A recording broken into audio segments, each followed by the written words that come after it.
Welcome to the Vintage Vibe, and today, budget receivers.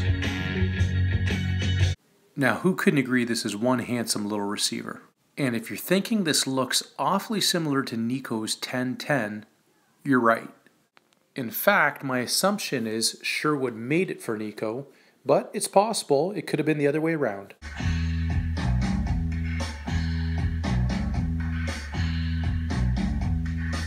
What's your name?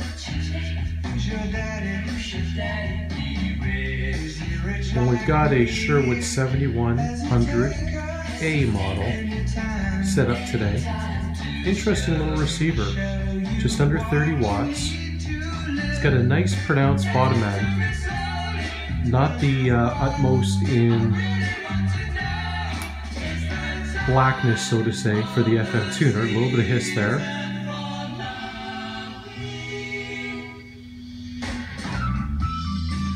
But quite a surprising, decent little vintage performer, nonetheless.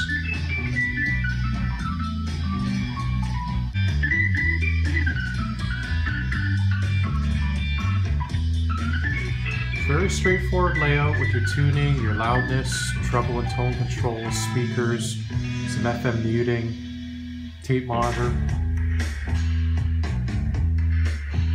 Kind of a cool 1970s extruded face on it. What's your name? Who's your daddy? Is he rich like me? Nice solid walnut case on it. And I mean, it is solid. To show you what you need. Of the season for loving.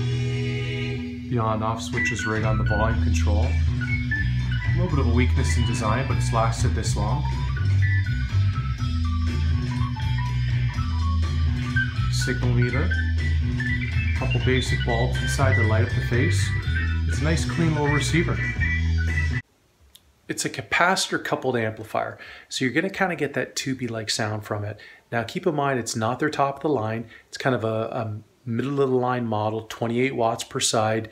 So it was kind of made to pair up with kind of a modest, maybe acoustic suspension type speaker that might have been rated between 20 and 40 watts. Great for background music, pleasurable tone, but not the be-all and the end-all in resolution. Something to keep an eye out for: as these units are aging, components start to fail.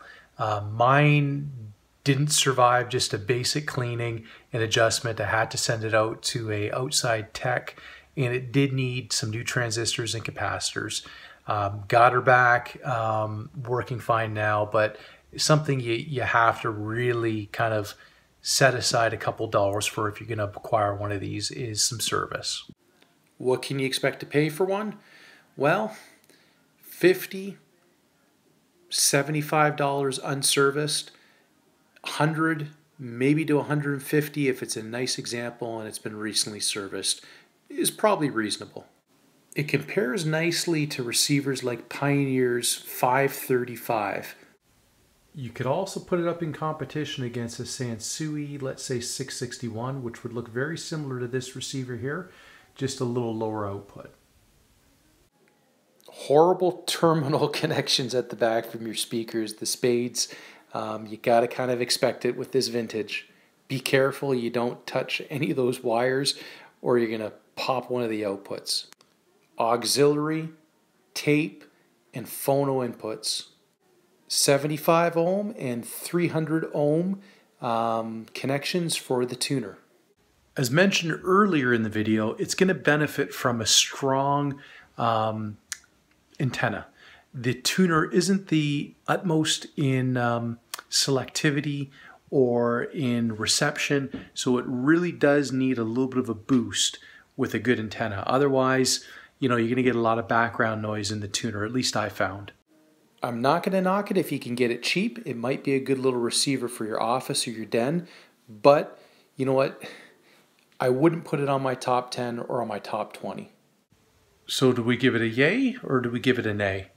Unfortunately, for me, I'm going to put it as a nay when it comes to actually putting this as a centerpiece in your vintage collection.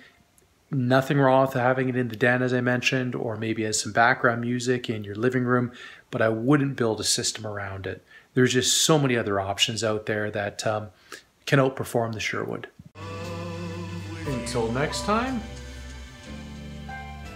enjoy the music and try to catch that vintage vibe.